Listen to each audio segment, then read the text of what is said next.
I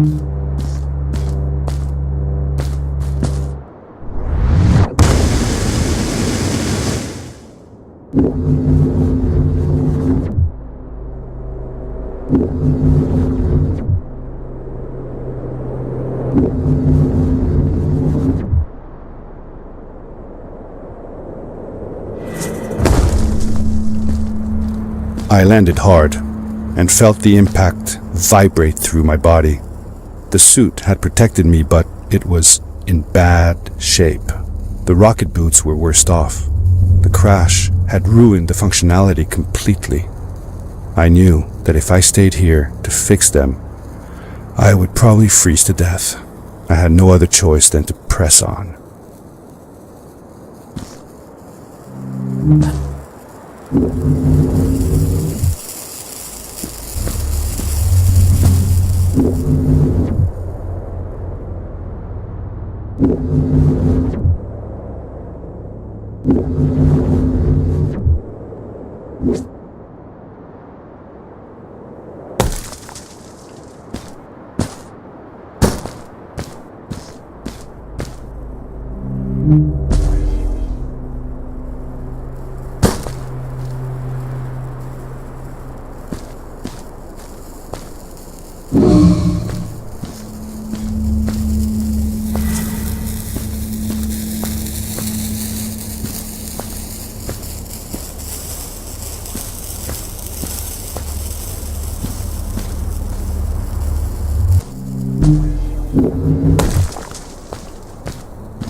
How could Fred leave stuff behind everywhere? How much was he carrying? As I remember it, Fred wasn't that good at keeping track of all his things. Like you. Hey, it's not like you're any better. Sorry. Anyway, Fred counted on losing a few things on each of his journeys. He always brought more stuff than he needed. For a paddling trip we had, he brought so many life jackets, we could barely fit ourselves in the canoes. Isn't it hard to lose track of a life jacket if you're wearing it? Good point. I guess he didn't really think of that.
I found another one of Fred's campsite, noticeably newer than the others.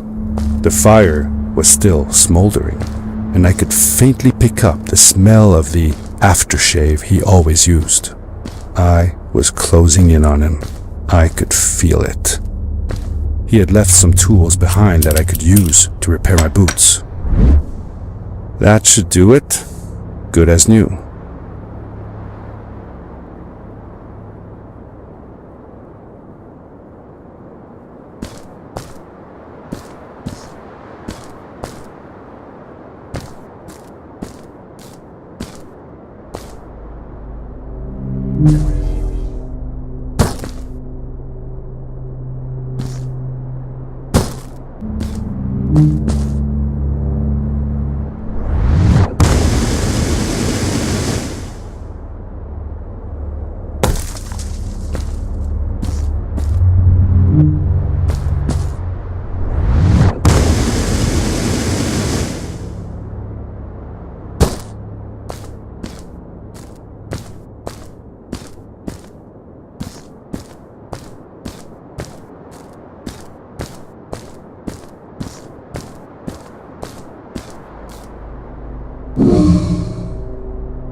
Buried beneath the ice, you could still see signs of what this place had once been.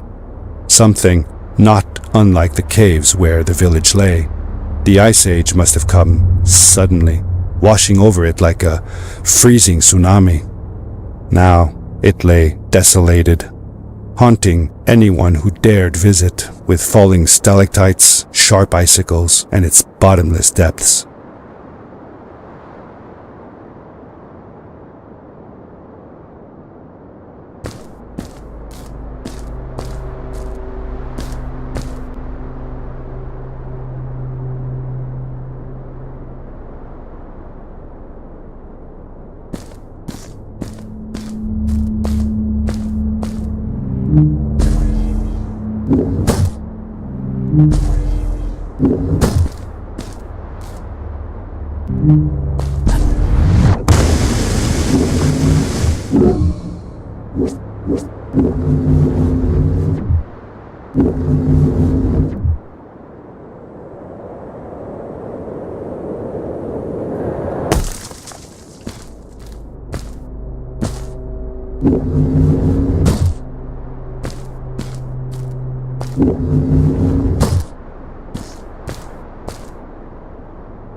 Fred had come this way alone too.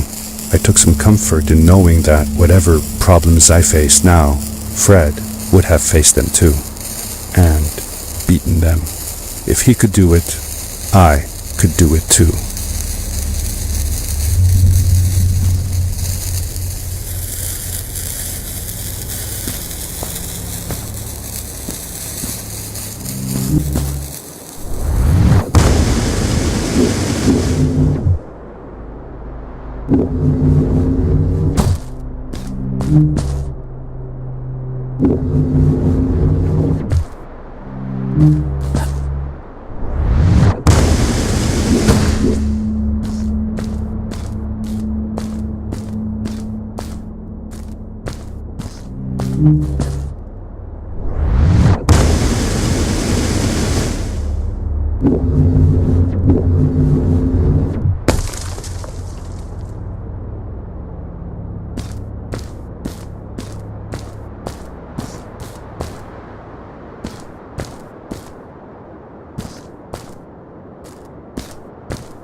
It was dark all around me, but there was a light at the end of the tunnel.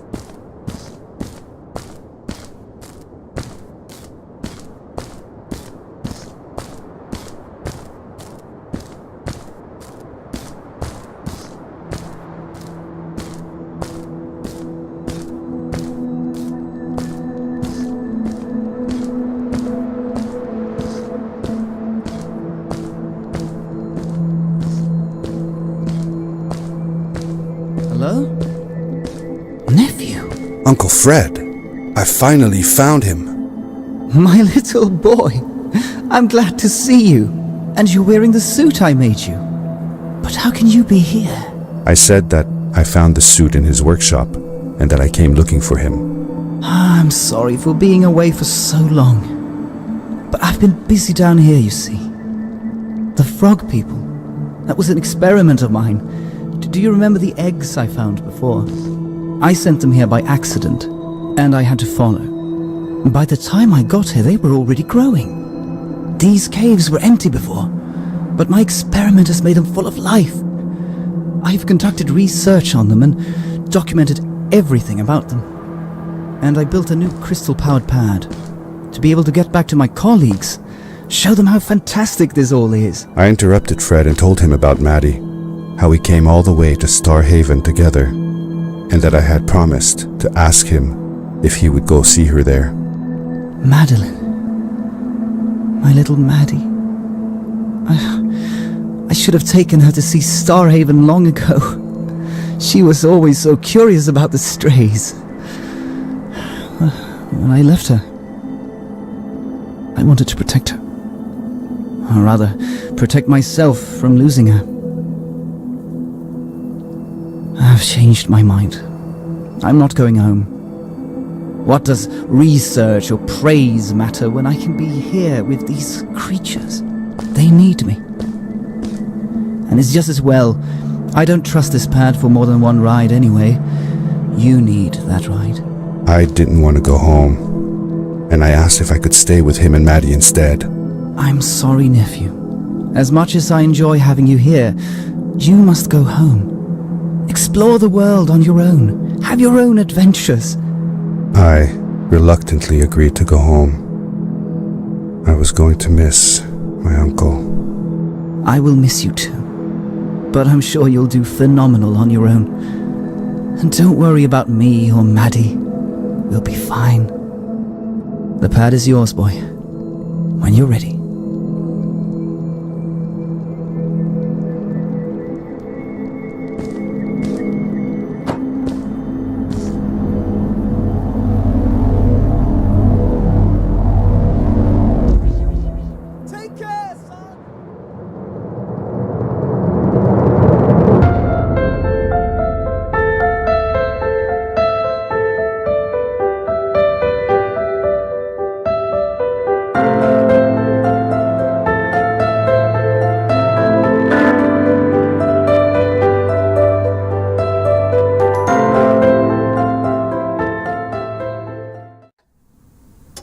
The end.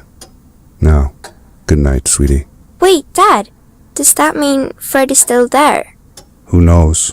That was the last time I saw him. Don't you miss him? I do, sometimes.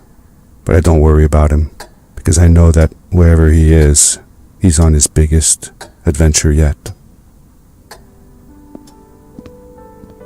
Dear Fred, today I step into the lobby of your house for the last time. My daughter asked me to tell her about an adventure, and I came to think of you. Your house looks just like my mother and I left it years ago. After you'd gone, I was sure she was going to throw out all your stuff, but she just cleaned up. We made you a small memorial.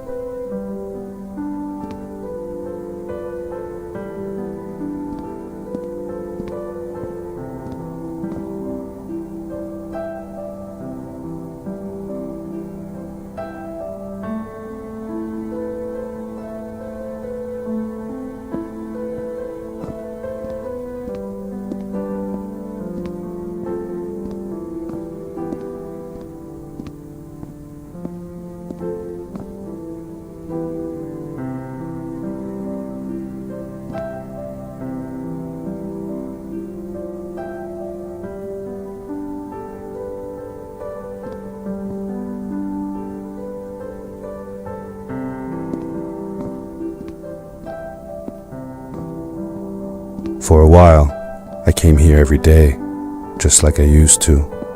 Sometimes, I could even faintly hear your voice, calling from the observatory, asking me to get you this tool or that.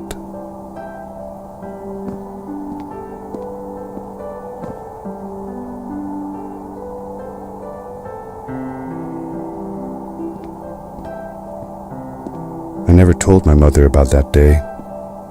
I don't think she would have believed me. Can I believe it? After all these years.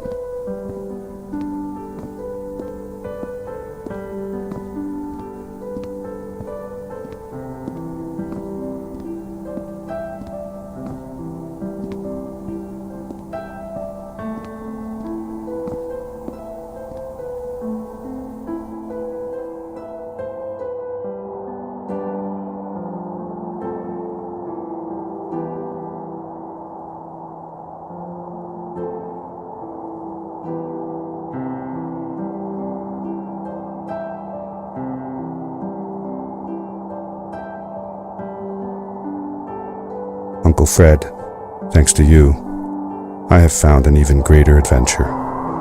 Thank you. Love, your nephew.